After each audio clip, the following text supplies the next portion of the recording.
Welcome back guys. अब मैं अपने नए माइक से रिकॉर्डिंग कर रहा हूँ, तो सबसे पहले बताना कि तुम लोगों को ये आवाज कैसी लगी। और चलो अपने एपिसोड को शुरुआत करते हैं। लास्ट एपिसोड में हमने देखा था कि ये लड़की एमसी की पावर को देख के बिल्कुल फ्लैट हो चुकी थी, पर एमसी ने उल्टा इसके गार्ड को ही उड़ा दिया था। पर इस सब के बावजूद ये लोग अपनी डील को कंप्लीट करते हैं और कॉन्सिसी एमसी के चक्कर में इतनी पागल हो चुकी है कि वो अपने पूरे चार्म का इस्तेमाल करती है एमसी को डिनर पे बुलाने के लिए। तो क्वांगफेंग भी इसके लिए राजी हो जाता है। आखिर वो इसी के लिए तो यहाँ आया था। और जिन ऑफिसर्स को शैडो ने मारा था वो अब उससे बहुत ज्यादा नाराज हो चुके हैं और वो इससे बदला लेने की सोचते हैं। पर उनमें से एक लड़की थोड़ा हेजिटेट करती है क्योंकि शायद उसको लगता है कि इन दोनों की पावर में बहुत बड़ा गैप है। फिर हमें रात का सीन दिखाते हैं जहां बोट भी तैयार खड़ी है। एमसी भी पोर्ट पे आ चुका है, सिक्योरिटी गार्ड्स ने भी चेक इन दे दिया है। एमसी भी शिप में आ चुका है और शिप जैसे ही बीच समुद्र में पहुंचती है वहीं पर ही कॉन्सिसी भी आ जाती है। ये लड़की एमसी के लिए ड्रिंक लेके आई थी और अपनी चिकनी चुपड़ी बातों में उसे फंसा के ये ड्रिंक पिला भी देती है और अब एमसी को भी नशा चढ़ने लगता है। फिर क्या था, जो होना था वो होता है। पर बीच रास्ते में इसे पता चलता है कि इसकी मिसाइल्स कुछ ज्यादा ही गर्म है। पर वो मिसाइल्स इतनी ज्यादा गर्म निकलती हैं कि वो सीधा इस लड़की को जलाने ही लग गई थी। तो ये बगल में से कैफे निकलता है और वो ऐसे बताता है कि असली शैडो वो है और वो जिसके साथ मजे कर रही है वो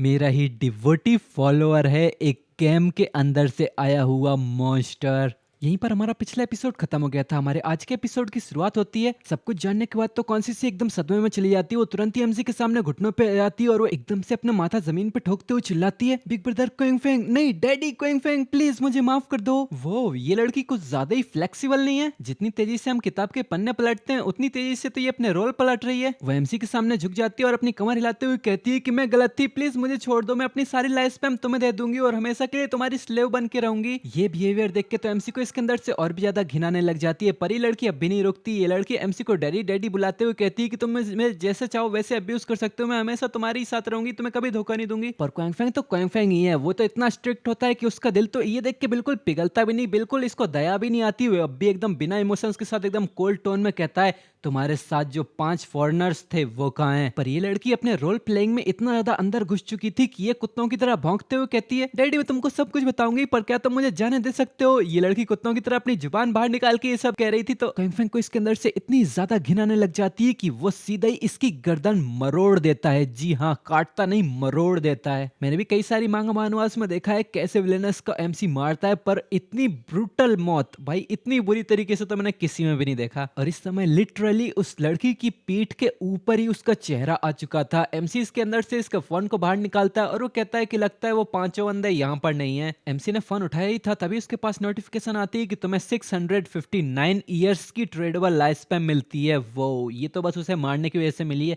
एमसी अगर फ्लावर कर्स का इस्तेमाल करे तो और भी ज्यादा मिलेगी, पर वो यहाँ फ्लावर कर्स का इस्तेमाल नहीं करने वाला है क्योंकि उससे तो इसका शरीर गायब हो जाएगा। पर एमसी के लिए इसके शरीर का कुछ तो यूज है। इधर क्वांगफेंग इसका फोन पकड़ के एकदम सीरियस अंदाज में कहता है, ये तो कितने शर्म की बात है। मैं ये आशा कर रहा था कि इन सबको एक ही जगह पकड़ के वहीं खत्म कर दूं, पर शायद उन पांचों की किस्मत आज ज्यादा अच्छी है। पर सबसे पहले मैं कॉन्सिसी के फोन का इस्तेमाल करके यहाँ ऑफिशियल्स को कॉल करके यहाँ पर बुलाता हूँ। फिर हमें थोड़ी देर के बाद का सीन दिखाते हैं। सुहानी रात को चांद की चांदनी के अंदर एमसी की बोट अब भी समुद्र में लहरों के बीच गोते लगा रही है। फिर अगले ही पल बूम, एक जायंट सी बोट लहरों को चीरते हुए सीधा एमसी की बोट की तरफ आगे बढ़ रही है। और हमें दिखाते हैं ये सिर्फ एक ही नहीं 3 से 4 बोट हैं। इन बोट्स के अंदर कोई चिल्ला रहा होता है। हमें रिपोर्ट मिली है कि इसी बोट के अंदर बहुत सारे लोगों का खून हुआ है। मरे हुए लोगों के अंदर क्वान ग्रुप्स के चेयरमैन की बेटी भी है। और हमें जिसने रिपोर्ट दी है उसके अनुसार यहाँ कल्प्रिट ने जिन स्किल्स का इस्तेमाल किया है वो शैडो की इन गेम स्किल्स से बहुत ही ज्यादा मिलती जुलती हैं। तो बेसिकली हमने ऑलरेडी कल्प्रिट को आइडेंटिफाई कर लिया है। हम थोड़ी देर में अपनी सर्च टीम को यहाँ से भेज रहे हैं। सर्च टीम क्राइम सीन के लिए यहाँ से निकल चुकी है और हमें दिखाते हैं इस सर्च टीम के अंदर ये भोंदू भी है। ये चूजा अब भी अपनी सीसी के लिए चिंता कर रहा होता है और वो अपनी सीसी को अब भी याद करते हुए गुस्से में चिल्लाता है,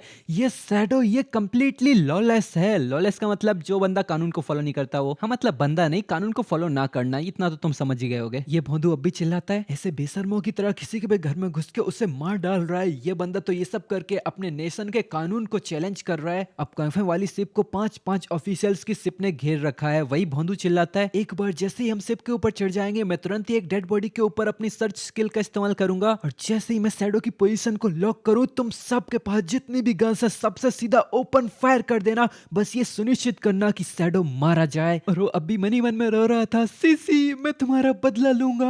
पर जैसा इन लोगों ने प्लान किया था वैसा कुछ भी नहीं होता। यहाँ पर चारों तरफ कहीं भी डेड बॉडीज बिखरी नहीं पड़ी थी। यहाँ पर सिर्फ एक ही डेड बॉडी थी, वो भी कौन सी की। फिर दो ऑफिशियल्स आते हैं, वो पहले प्रिलिमिनरी ऑटोप्सी करने लगते हैं इस डेड बॉडी की। पहला वाला कहता है कि इसकी मौत गर्दन मरोड़ने की वजह से हुई है। दूसरा वाला कहता है हमने इसकी ओरल कैविटी के अंदर मतलब इसके मुंह के अंदर एक अनआइडेंटिफाइड डीएनए सैंपल को पाया है। ये सुन के तो भांदू की बोलती ही बंद हो जाती है। एक पल को वो शांत रह जाता है, फिर वो एकदम से चिल्लाता है, डैम यू शैडो, ना सिर्फ तूने लोगों को ऐसे ही अंधाधुंध मारा है बल्कि तूने मरे हुए लोगों को भी असॉल्ट किया। फिर ये नीचे अपने घुटनों पे झुकता है और सीसी के गुब्बारों पे हाथ रखते हुए कहता है, मैं टियांग जियांग जिन क्वी हाउनान ये कसम खाता हूँ कि मैं तुम्हें जस्टिस जरूर दिलवाऊंगा। और इस समय वो एक स्किल का इस्तेमाल कर रहा था जिसका नाम है मरे हुए के आखिरी शब्द। इससे किसी भी डेड बॉडी को छूते ही उसके किलर की लोकेशन 5 मिनट के लिए रिवील हो जाएगी। 5 मिनट के लिए? भाई ये स्किल तो सच में जबरदस्त है। और जितना अच्छा इस स्किल के बारे में लिखा गया है उतना ही अच्छा इसका काम भी है, क्योंकि इस बंदे ने शैडो की लोकेशन को सच में पता लगा लिया है। जैसे ही से पता चलता है वो गुस्से में अपनी गन निकालता है और सभी लोगों से चिल्लाता है, सभी लोग सावधान रहो, शैडो यहीं पर ही है, 6 o'clock फुल डायरेक्ट। बस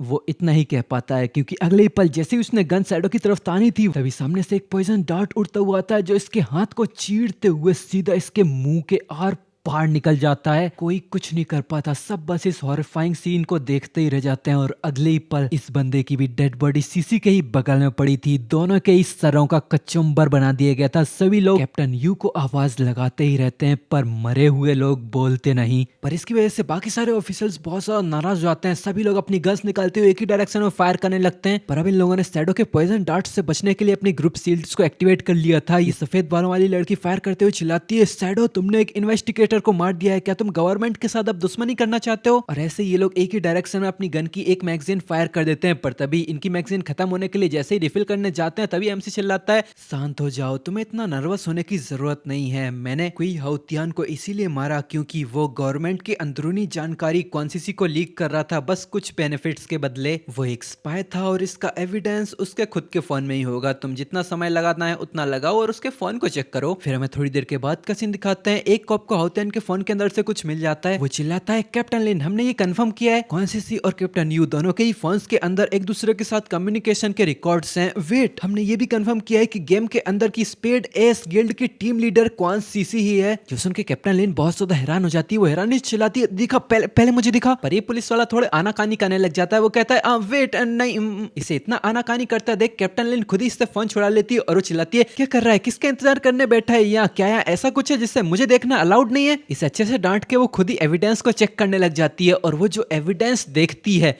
वो एविडेंस वो तुम खुद ही देख सकते हो, मैं एक्सप्लेन क्यों करूं? फालतू की चीजें। अब ये लड़की तो मर चुकी है तो फालतू का ये हेडेक है ना, मैं इसको समझाने नहीं वाला, खुद ही समझ लो। सबको पता है इस लड़की के अंदर हर जगह मुंह मारने की फेटिस है, पर ये फेटिस कैप्टन लिन के अंदर नहीं है। वो ये चीजें शायद पहली बार ही देख रही है, इसीलिए ये देख के बहुत ज्यादा शर्माने लग जाती है। उसका चेहरा टमाटर की तरह लाल होने लग जाता है, उसके चेहरे के अंदर से गैस निकलने लग जाती है। वो कांपती आवाज में कहती है, वो ये सब क्या है? पीछे वो गार्ड अब भी आनाकानी करते हुए कहता है, मैंने बोला ही था थोड़ा इंतजार करो। तो अब तुमने वो कहावत तो सुनी ही होगी, शेर के मुंह खून लगना। कोई भी इस लड़की को ऐसे फोन में घूरता हुआ देख के, शर्माता देख के इसी कहावत को याद करेगा। पर मैं तुम लोगों को बता दूं, ये लड़की बिल्कुल भी ऐसा वैसा कुछ नहीं सोच रही है। ये लड़की शैडो के बारे में कैलकुलेशन कर रही है। भले ही तुम लोगों को भरोसा ना हो पर ये कर रही है। वो लड़की मनी मन सोचती है, शैडो ने जो कुछ भी कहा वो सब कुछ सच था।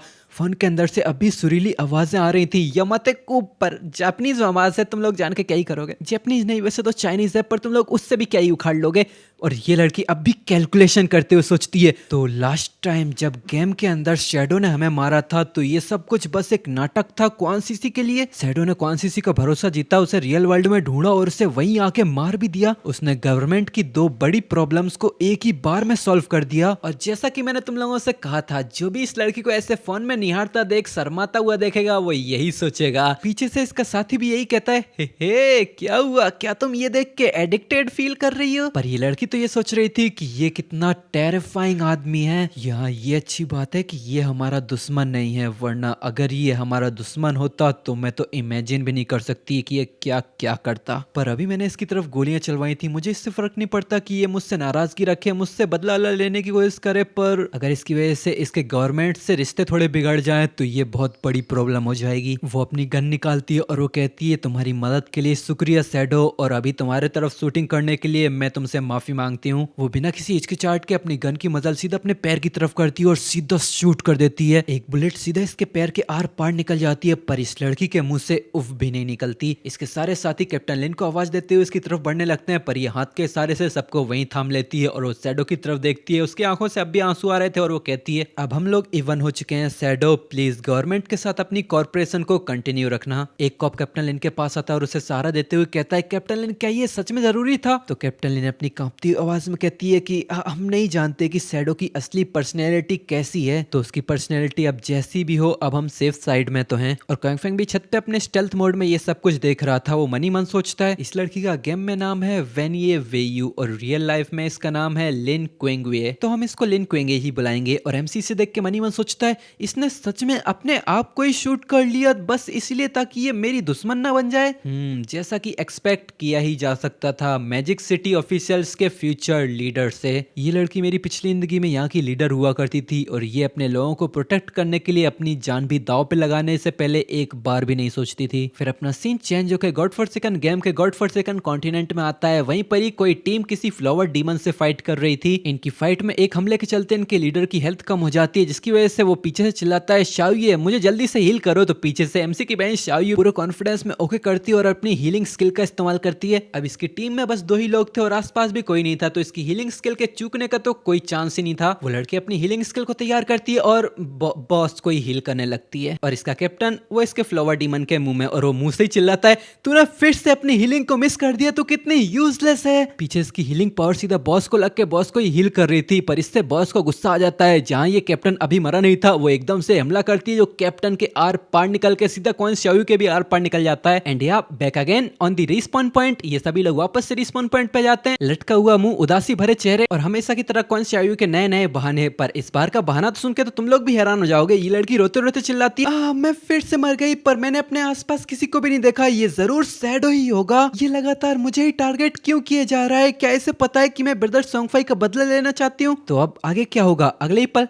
सपाट उनकी टीम का कैप्टन एक थप्पड़ा जड़ते हुए कहता है, तू इडियट, जैसे शैडो के पास कहीं और टाइम ही नहीं है जो तेरे ऊपर खर्च करता बैठेगा। हम दोनों को खत्म करने वाला वो प्लेटिनम बॉस हेडलेस असैसन शैरू था। एक ही थप्पड़े में इस लड़की की आंखें बाहर आ जाती हैं और इसका कैप्टन बताता है कि वो तेरी मिस हील की वजह से तेरे तरफ एग्रो हो गया। अगर दोबारा गिल्ड लीडर की हिम्मत हुई जो उसने तुझे मेरी टीम में डाला, तो मैं खुद को ही मार लूंगा। वो पीछे डांट रहा होता है और इधर ही लड़की अपने सर पे बना पकौड़ा पकड़ते हुए कहती है, मुझे दर्द हो रहा है। पर तभी कुछ अजीब होता है। ये लोग बस स्टैचू के बाहर आए ही थे, पर तभी वो पुराना प्लेटिनम बॉस जिनने अभी इन लोगों को खत्म किया, वो इनका पीछा करते करते यहाँ तक पहुंच गया है। वो हेडलेस असैसन अब इन दोनों के सामने ही आ खड़ा है। ये लड़की अब भी रोते रोते इसकी तरफ देखती है, पर इनका कैप्टन वो तो पहले यहाँ से भाग चुका होता है। वो चिल्लाता है, ओह नो, ये तो एक्चुअली हमें फॉलो कर रहा है, भागो। तो अब ऐसा लगता है कि क्वेन शाओयू का भी नंबर आ चुका है, क्योंकि उसकी हालत देख के लगता नहीं कि उसके पास ज्यादा लाइफ स्पैम है भी। और एक प्लेटिनम लेवल का बॉस सीधा यहाँ रिस्पॉन किल करने के लिए आ चुका है। तो अब तुम लोग बताओ कि ये लड़की कैसे मरने वाली है? और इस लड़की को इतनी जल्दी मरता देख के क्या तुम लोग खुश हो? मुझे तो लगा था कि थोड़ा आगे बढ़े और ये लड़की भी कुछ बदला अदला लेगी, थोड़ा मजा भी आएगा,